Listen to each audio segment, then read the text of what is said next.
No one is exempt from exposure to psychosocial hazards in the American workplace, including those whose business it is to help others. We'll talk to someone who spends time helping other safety professionals achieve next level performance here on this episode of the Psych Health and Safety USA podcast. From Flourish DX, this is the Psych Health and Safety USA podcast. Safety at work is more than freedom from physical injury. To be safe, you have to feel safe. Join us each week as we discuss psychologically healthy and safe work in the USA. Well, welcome to this episode of the Psych Health and Safety USA podcast. I want to thank everyone for tuning in. Each week, we seek to increase awareness of the importance of psychological health and safety by hearing from our guests, learning from their lived experiences, their research, their expertise, and advocating strategies to reduce the harm and minimize the vulnerability of psychosocial hazards in the American workplace. And this week, I have a new friend that I want to introduce to some and present to others, and talk a little bit about kind of what she's doing in this space. So those of us who are in what we call helping professions sometimes focus so much on helping others that we overexpose ourselves to the very things we're trying to help other folks get through. And over time, this is one of those psychosocial hazards that we can be exposed to, is the responsibility and the drive to help others. But today, we've got a wonderful guest. Subena Colligan is the principal of Subena Colligan Coaching and Consulting, and she helps folks, particularly those of us in the safety profession, achieve what she calls next level performance. And so happy to have you today. So, how are you? How are things going on in your venue? Life is good. Life is good. There's a lot of changes, challenges. We're still navigating so much of this post-pandemic, endemic space. Sure. So it's an incredible experience to witness. Right on. And so I could go through reading people's resumes and all that type of thing, but I find it's often much more, at least effective for me, to ask this question. So who is Subena? Man, there's so many options here. But I am a management consultant, but I am a product of a series of fortunate events is what I look at for my life. And when I say fortunate, there's two options. There's wealthy and good luck. Mine is good luck. Right. We have that. But really, I found so much of who I am is connected to not only having awareness of self and, just understanding what my role is in evolving the world around me, but also finding space for people to fully live their lives with that same awareness. So it's really fun. But those fortunate events, some of them felt unfortunate to get me to this space to realize what really brings me a ton of joy. So I do all of that through management consulting, strategy, meditation, tons of meditation and self-reflection. Right on. Yeah, and again, in this, this conversation that I'm having with folks, one of the things that comes up is there are a lot of folks who haven't even heard the term psychosocial hazards. So I've heard a lot about psychological safety, which is the really important concept, kind of championed by Dr. Amy Edmondson. But as a safety professional, and as those of us that are in this environment, we look at a lot of what we do is about assessing risk and assessing hazards and how to mitigate those hazards. And a psychosocial hazard, obviously, is something that's perceived or experienced by the person as a threat. And that means it's all over the place. It's very, very different. So when you think about that, that definition of a hazard that's really kind of customized to a person. How does the work that you do deal with that or approach that concept? Yeah, so it's funny. At this experience, for like my life, I tell you, fortunate events. So my friend said, "Hey, let's go skydiving." Okay. Of course, I went skydiving with her, right? Because I wasn't gonna back down. She's like, "I got this great deal." That was mistake number one. Right. Skydiving and great deal, I don't think are supposed to go in the same sentence, but we were young airmen. I'm a Air Force veteran, so Okay. this was back then. And we're going through, they do the training, and then we're on this little rinky-dink plane, and we're sitting on the side, and the gentleman yells out to count to three. And so he's like, on three, we're gonna go. One, two, and we were falling out of the sky. He did not give me till three. So I had this plan and I had this understanding and had prepared myself for what was getting ready to happen on three. Instead, on two, the security, what I could feel under my feet was gone. I'm flying through the air, right? I'm falling. And all I can say is, I can't breathe, I can't breathe, I can't breathe. Wow. And the guy is on my back saying, you can breathe because you're talking. Right. So when we look at that psychosocial and what it's experiencing, there were two people in this situation. One that had a lot of certainty and understanding, and another that had planned on taking a risky move, right? That risky event in life that got thrusted into it, even if it was 1 second before, it wasn't the plan. And I was free falling. We were both free falling though. So two people in almost identical circumstances, with the exception that one person had more responsibility than me. We were both falling. One was calm. The other was like, I'm going to die. This is the last thing I'm going to see.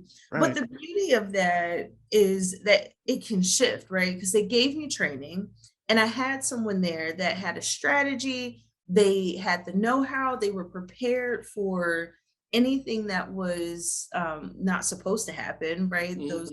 Those high-risk activities. And through that transition of falling from the sky, I was able to gain confidence in my leader, the person that was taking me through this journey, and was able to take a step back and say, wow, that wind is really coming up fast. I'm going really fast. And look at all the cool squares and the streets that I journey on. And oh, wow, I can see, that building that we saw when we were getting to, the airway. So when I look at psychosocial hazards and what we do, it's understanding that, one, everybody is experiencing something. It's just a matter of how well prepared and knowledgeable they are. And that is going to help determine what they experience. Right. And you can do all the things and they're still having their experience in identical circumstances. Right. Wow. That's that's quite an example. Now I caught something there. We asked who is Subena, and you slipped in something that you did mention. You mentioned your your background in the military. Share a little bit more about that. Yeah. So I'm third generation active duty. So really cool. My mom actually did not want me to go into the military. Right. Off of her experiences in the 70s. It just wasn't great, but I'm a very determined person. I got that. There was something, again, another fortunate event that just said, hey, you need to go to the Air Force. My grandfather was very proud. My mom and him were both Army. He said I was super smart. He always knew I was the best grandkid. Right. No shade to the other branches. You got to be military to get it. You got to put that out there every now and again. But it was great. I got to do industrial hygiene, but it was really, and industrial hygiene is that more exposure assessment, exposure science niche within the health and safety field. So those are the folks that are out there determining, people being exposed to things like asbestos or Sure. chlorine, polyvinyl chloride, things like that. But yeah, it was an incredible experience, and it really set me up for understanding these high pace, high risk series that you have to be well prepared for. And it's moving all the time, and it's always challenging you. So, and that's really where I started to understand why you have to have strong management in place. And that helped really evolve me into the strategy work that I do as well. Sure. So some time in the military, and so how do you, so where does it lead after the military? Do you, did you jump right into consulting, or were you, with some other larger organizations? How did that part of the journey go? Yeah, so after the Air Force, I went into corporate America for a little while, still doing industrial hygiene. Sure. And then I moved out into more of the regional management. So I was kind of high level, and then really getting deep in there and understanding how high level policies are impacting the work that's done on the floor, right? In the field.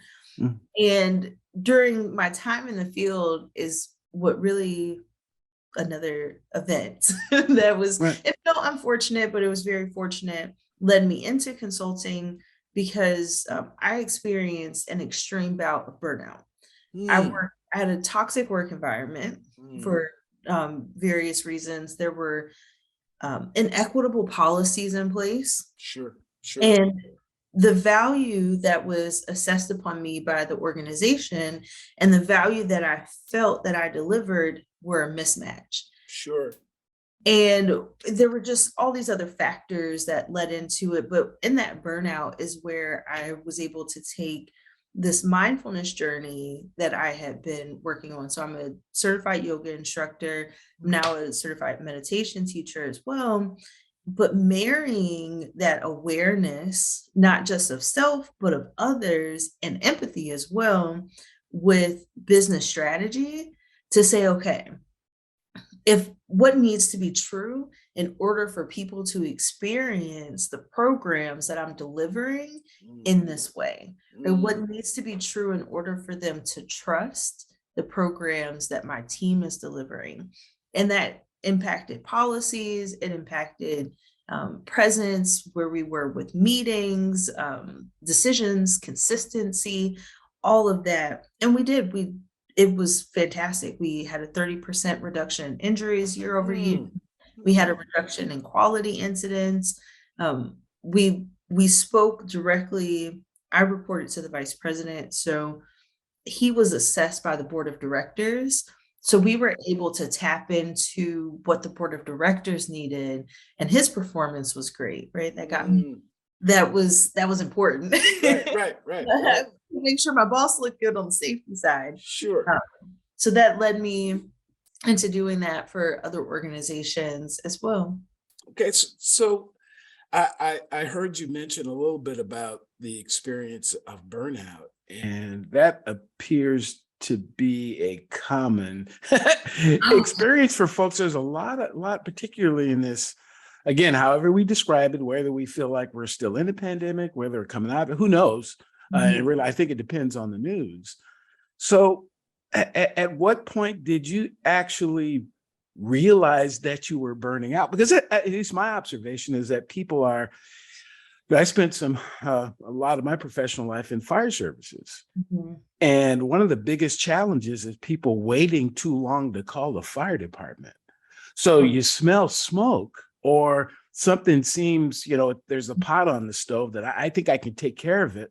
And we found many situations where people, their houses burned down, their businesses burned down, and some people even died because they took too long to either do something about it themselves or to call for help. So when you think about that burnout experience that you have, what is it that caused you to go like, I'm burning out? I mean, what What? Share a little bit about that.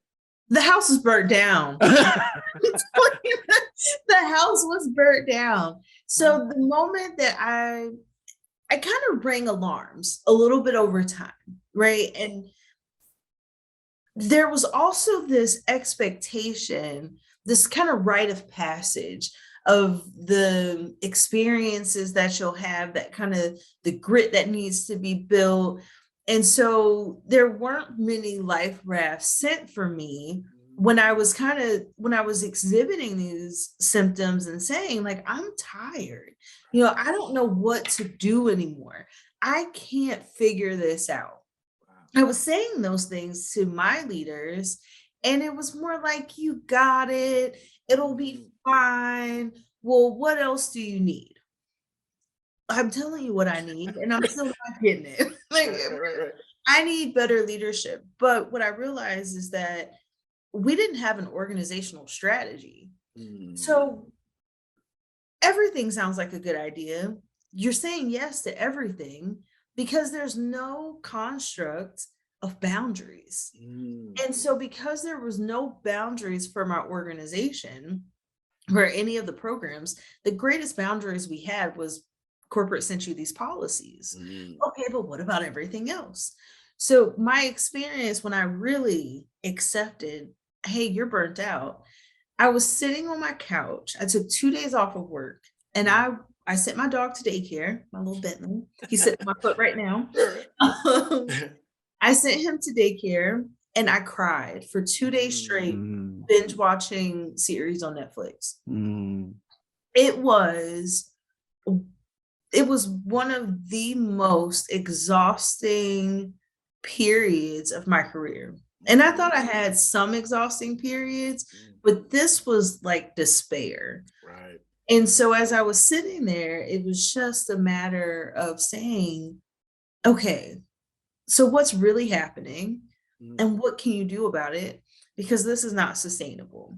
So I created my own boundaries, right? And it was the first time that our safety program had a legitimate strategy that was signed off on by the leadership team, not the 1 year, these are the goals, we're going to reduce injuries or zero injuries, right? All that stuff.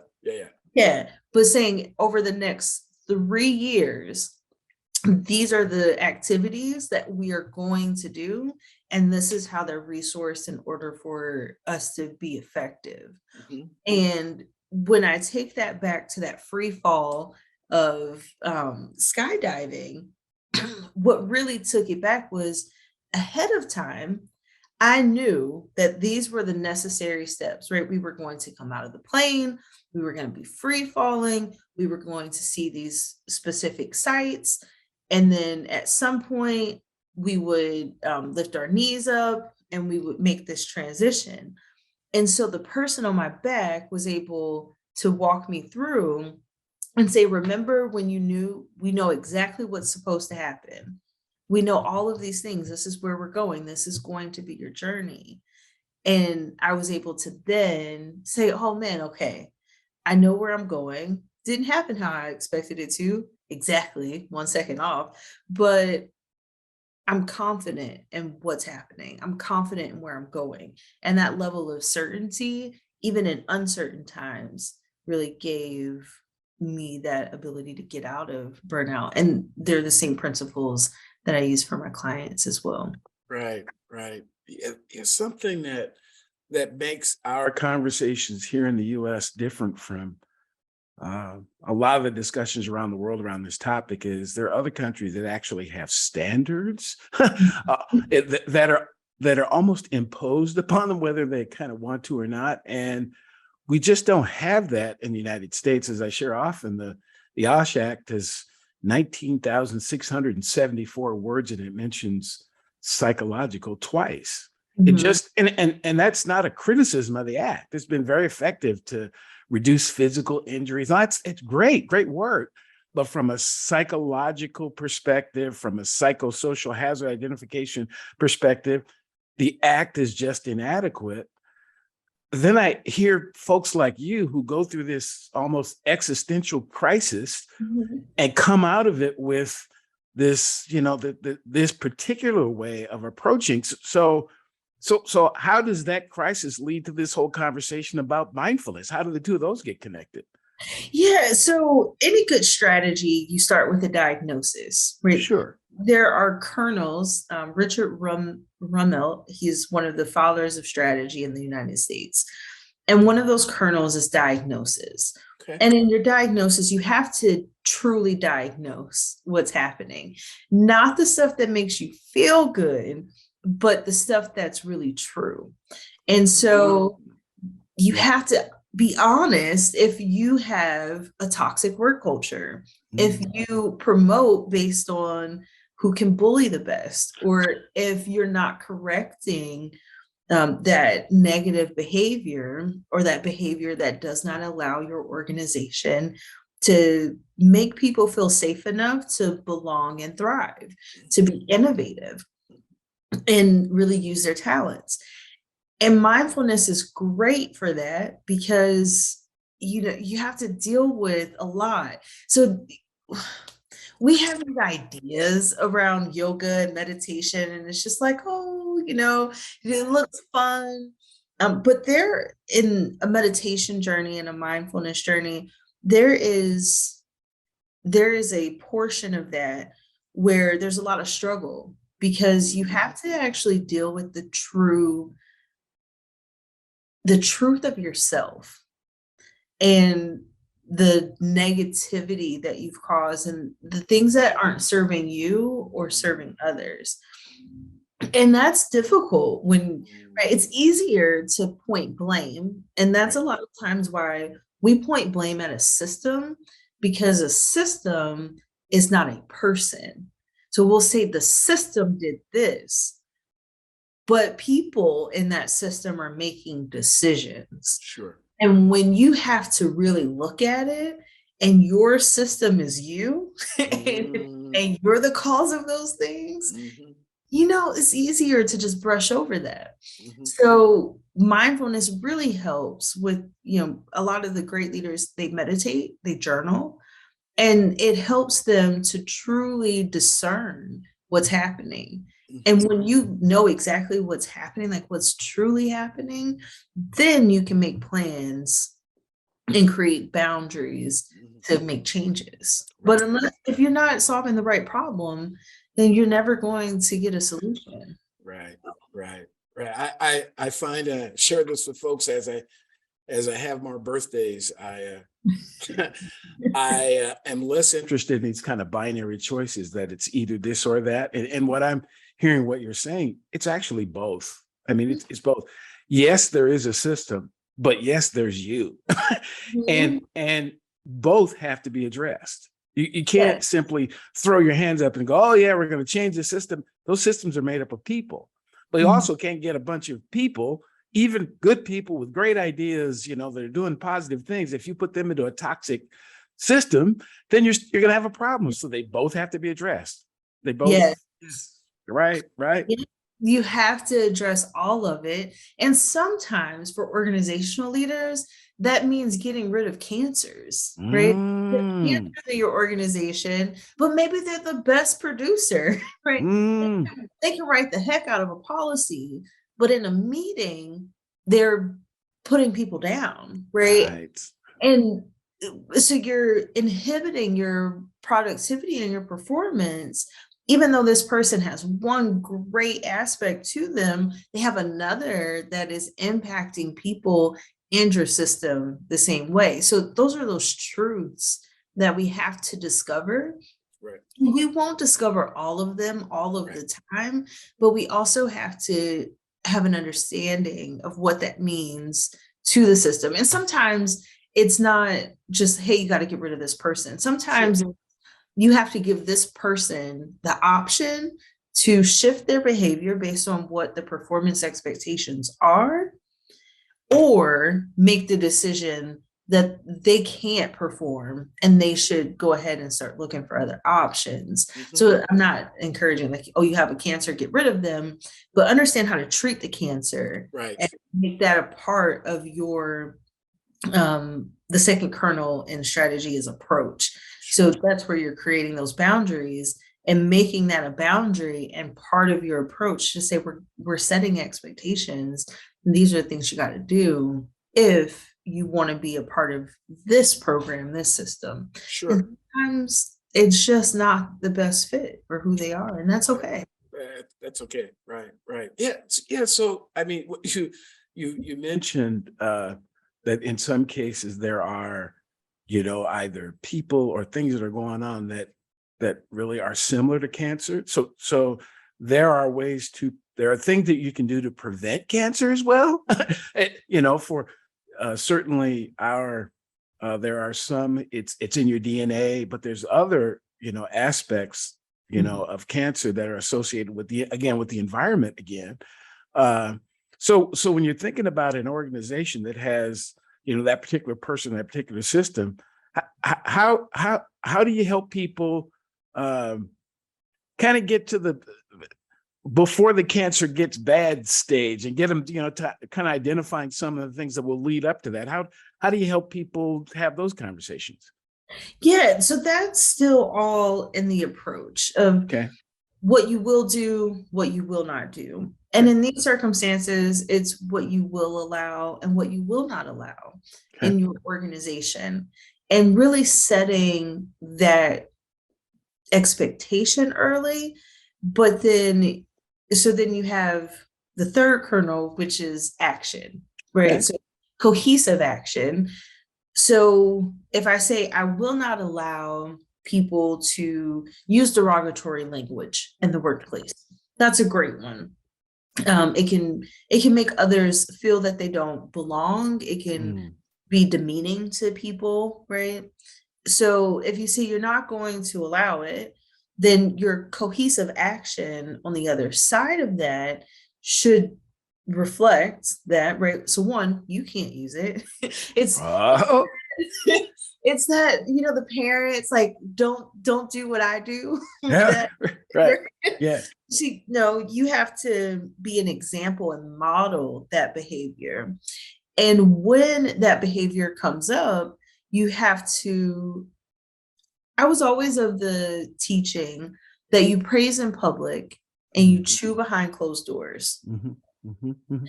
Because if we say, okay, we're not going to allow derogatory behavior, and James says something derogatory in a group meeting, and you chew James out in front of the group meeting, then you've created a different behavior that can be harmful to your psychosocial settings, right? Right. Right. So creating a non-harmful way to intervene. And depending on what your organization is like, sometimes it's just a keyword. Like you may say, drop the mic, and everyone knows that that person needs to drop their mic, they need to step down, they need to quit speaking. And it's not harmful, it's just that trigger and it's done. Or, that person gets pulled to the side afterwards. And then there's a group discussion of what's acceptable and what's not. Right. But Right. putting all of those actions together have to be there, and they have to be consistent. Right. Right. Absolute consistency. Yes. Yes. Yeah. As I thought about the whole discussion around mindfulness and that, and what it conjures for some, is that, you talked earlier about your expertise in mindfulness and yoga and all that. So I'll just go here. There are a lot of people who think, that's not a safety thing. That's just that soft, squishy, how how do you help folks who think that this is just foo-foo, not really objective safety stuff? How do you help folks make that connection to see that, no, this is actually, this is real, this is important? And so how do you help folks who are in that mindset? Yeah, I would argue that your hard skills are hard skills are important, but your soft skills are just as important. Okay.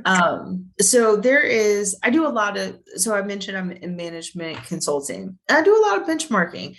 I absolutely love McKinsey and Company. They just really, they have it for me. And to really up this as to why McKinsey and Company is there for me, they are the management consultants for 80 out of 100 of the Fortune 100 companies.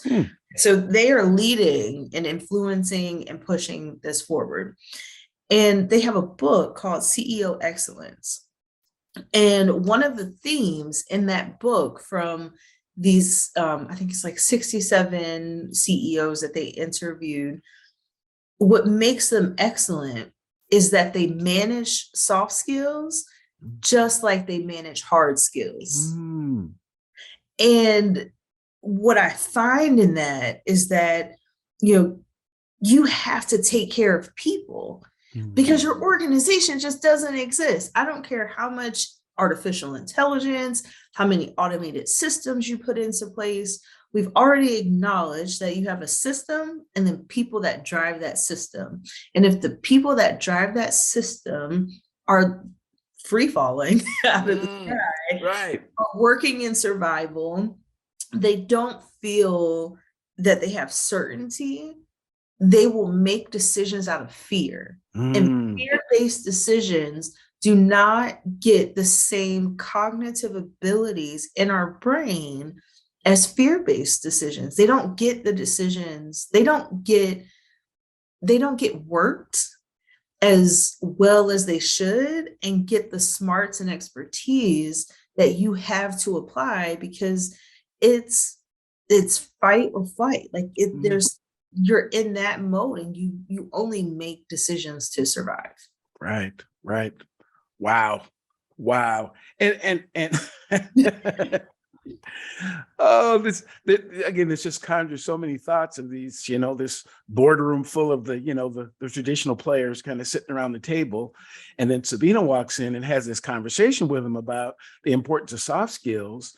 So have you seen folks, so share a little bit about folks on both sides, some who got it and some who didn't, and why do you think one did and one didn't, just in general? Yeah.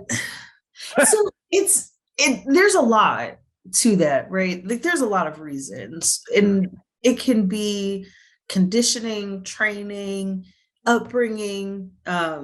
What I have found, honestly, is that most of my clients end up being female leaders, right? And I don't know if it's just that caring and maternal instinct where they're like, hey, I need to do more with my people. Another side of it, though, is ego and just feeling like, I don't need someone else to come in and do that. Or what does it make me look like if I bring someone in to help do these things?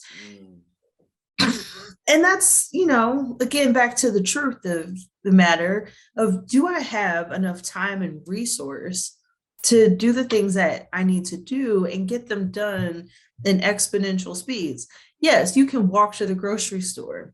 That's fully capable, but you have a resource in the garage that can help you get it there without hurting your arms, and you save a bunch of time doing it. So I think it's a little bit of all of those things. But again, like I shared with the CEO Excellence, those CEOs and great leaders, like LeBron James, right? Simon Sinek, Adam Grant, they all have a self-awareness practice.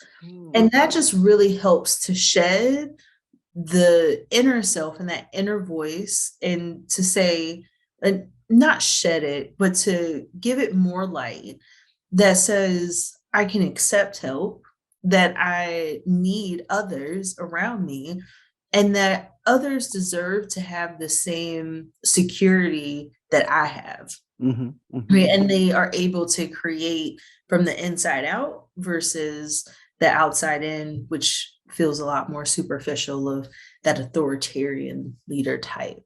Sure. Yeah. So in your management consulting practice, you You spend time with the leaders and the boards and the folks kind of quote unquote on top. But I also understand you spend some time trying to help, safety professional type people. Share a little bit about what those conversations are like. Yeah, so most of my business is around environmental health and safety professionals. That's my profession. That's Right. my first professional love. And these are my people, and I want those Right. people to Right. live full lives. Right. And a lot of that conversation really is, I've got so many hats to wear. I Mhm. don't have enough resources to get it done. People don't understand what I'm doing. My phone is ringing day and night.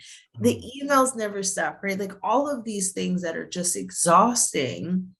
And we're in such a selfless field and giving field.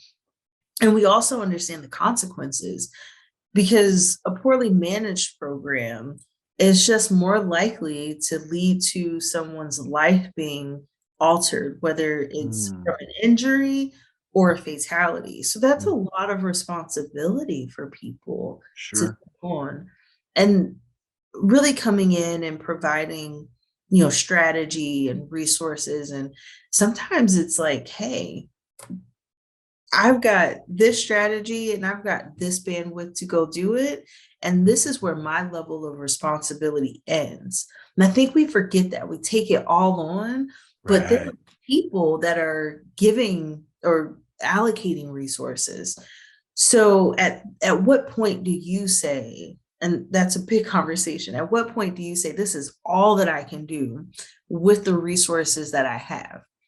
Now, next level of leadership, you have to determine what you are willing to accept as failure and what risk you're willing to accept Mm. without the appropriate resources to make it happen.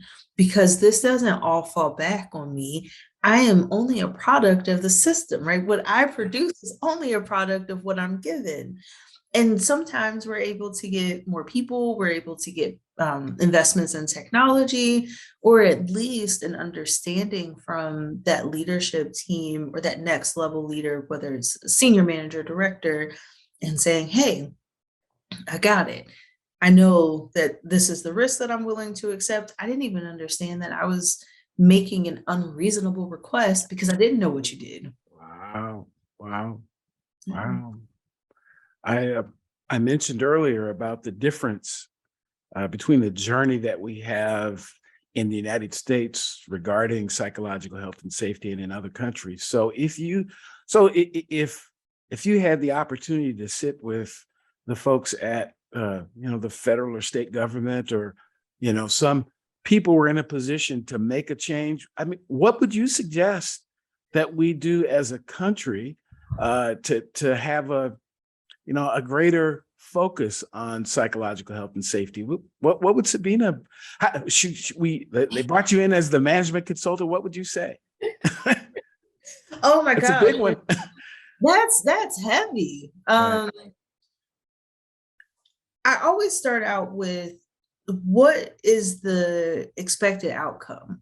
Sure. And what is it that people want? And what people want is to belong. They Mm. want to feel safe in their workplaces. They want to have fairness. They want their values matched. And so understanding what those are and saying, okay, like now we have to build out from that. We know what the expectations are. What actions would make that true? And how do we create boundaries? And that's our policy, right? Our policy creates the boundaries to say, now, how can we make that true for our workforce?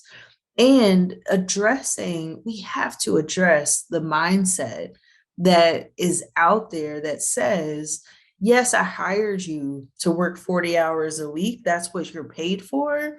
But if you're not producing at least 60 to 80, then you're not giving what we decided on, right? Like, but that transactional relationship has got to shift in some way, because people are just, they're giving so much, But I think this early career professional, the folks that are in college now, recently graduating, they're really challenging some workplaces on what that transaction looks like. And I think it's just going to continue. But I would definitely start with understand the data is there. We have the data that says what this US workforce is looking for. So now figuring out how to make our policies force action to make that happen. Right. Yeah, we got something called the Fair Labor Standards Act in 1938. And I find it interesting that, we're still governed by a policy that was initiated in 1938, but it's, the mindset at the time was, what's wrong with 70, 80, 90 hours a week? What's wrong with children working? What's wrong with what's the problem with that? And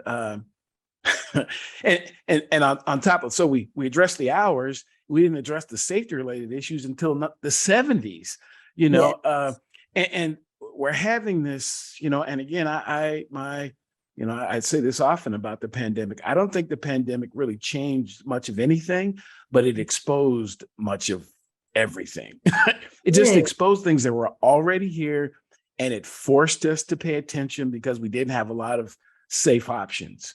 And this whole, conversation about expectations of work, I think we're at that perhaps tipping point that, there are folks, certainly of your generation and even younger, that they just aren't going to do it. I mean, they're going to expose themselves to what folks have year after year after year, because you're smart enough to see what it's done to people and the wreckage it's created, both in the organizations and for the people. And so, and again, and thankfully, folks like you come to us with these ideas and thoughts and concepts around, mindfulness strategies and all that. As we're, starting to wrap up the conversation, how do you, mindfulness is a thing, yoga is a thing. And again, these are areas I don't have a lot of expertise in. I know people are involved, but, can you take and just share a little bit about what the differences between some of those concepts and how you bring them together? Yeah. So when we think about yoga, we think about these poses, right? You see the person walking in with their yoga mat. But the yoga actually has 8 limbs. So it's controlling your breath, the things that you will do, like not harming others, truthfulness. You have your physical practice, which does not have to involve upside down movement, inquiry.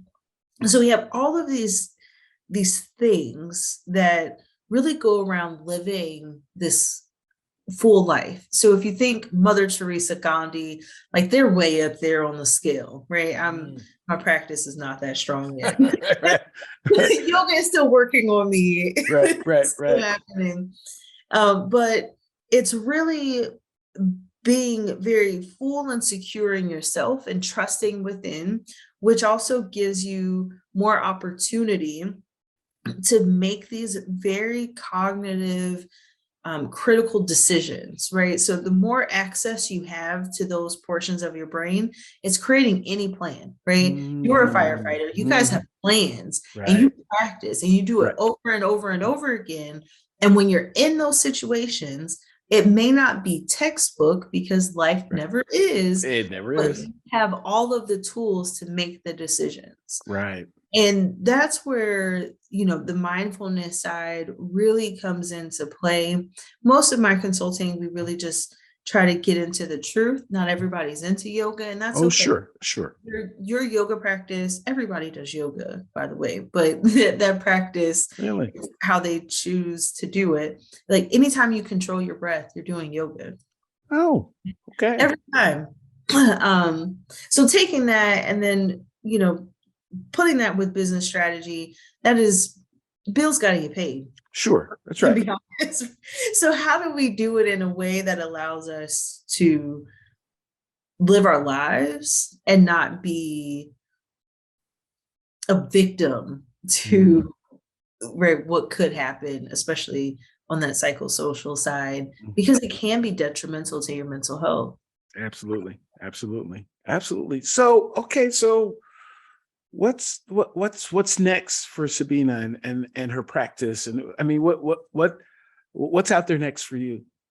Yeah, so much. So I'm expanding on the strategy consulting side. I was originally only taking, one client at a time, expanding that piece. And then I'm actually wanting to dive a little bit more into the management education Mm, side of things, mhm, helping people to really expand their knowledge of business and be able to influence business leaders a little bit better, build those relationships, build deeper relationships, so that as they're making their transitions from, frontline EHS or environmental health and safety coordinator all the way up to vice president of environmental mhm, health and safety, they're able to influence and expand the business in their area of expertise. mhm. Right on, right on. So how can people, contact you, follow you? I assume you're out there and I certainly found you. So how do people, make contact with you? Yeah, I have a website, SubenaColligan.com. On there, if you sign up for the email newsletters, you can actually get a printout of strategy. So really setting up a mindful strategy, high level. And then I'm very active on LinkedIn as well. So LinkedIn, I'm Subena Colligan or S Colligan Coaching, which is the business page. And in addition, I send out regular newsletters like 2 to 3 times a month, just Mhm. talking about management of people in the environmental health and safety space. Right on, right on. Yeah, again, that's how I found you. Yeah, it's such an honor to be able to talk with you, particularly around the topic. And again, that I know just a very little about, but I feel like this conversation has just helped me think. I didn't realize I was doing yoga. I didn't realize that, and I'm hopeful that as folks are kind of paying attention to this episode, that they that these little kernels start to help folks. Again, psychological health and safety is such a broad topic, and folks are going to see over the course of watching these episodes that you know I can't think of anything that doesn't have some impact on psychological health and safety, particularly within groups of people. I just can't. I don't know what it is that doesn't connect to it, because we are always experiencing and perceiving the world around us. And as you talked about that wonderful analogy, or that experience of, someone tried to talk me into jumping out of an airplane, and I didn't do it. So I don't blame you. um, but it's, again, two people, same environment, same circumstances, same equipment, same everything, except different perceptions. That's the only thing that was different. Both of you, same things happened to you. You felt something, they felt something very different. And I really love how you connected how important the fact that this person was better prepared, better informed, more educated, have more expertise. It wasn't, it's, I talk about my fire service career because I spent so much time doing it, but going into a building on fire is not an emergency for a firefighter. It just isn't, Mhm. because of the training and the background, the equipment. It just isn't. It's an emergency to the person who called. And that also got back to what I was saying earlier, that sometimes people, they don't know what they don't know. They Yeah. they, they don't, and they don't know what they don't know, and they've been in that environment sometimes for so long that it becomes normal. And Mhm. it's wonderful, again, to have folks such as yourself who can, help people figure out that that can be better. It's not normal. It is Yeah, not, but we've been trained that that's what we should expect. right. Being burnt out, feeling exhausted, feeling like you just don't see the light at the end of the tunnel, just because the entire organization is experiencing it doesn't mean that it's normal to Right, experience. right, right. Wow. Uh, we could go on, but that makes the podcast too long. So, I know we so, gotta so, keep. so again, thank you so much for spending some time sharing with us. I'd like to encourage folks to go out and again and follow you on LinkedIn, again, as I do. Go to your website. And if folks are looking for other, resources and conversations of these nature, you can certainly follow the family of Flourish DX podcast. And you go to my website, id2-solutions.com. There's there's a community of those of us out there. And I'm happy to introduce a new member of the community. And I imagine we're going to have some more conversations about this in the future. So again, thanks, Subena, so much for spending some time with us. And those of you who are watching or will watch in the days to come, look forward for more here from the Psych Health and Safety USA podcast. Thanks very much for tuning in, and we'll catch you later.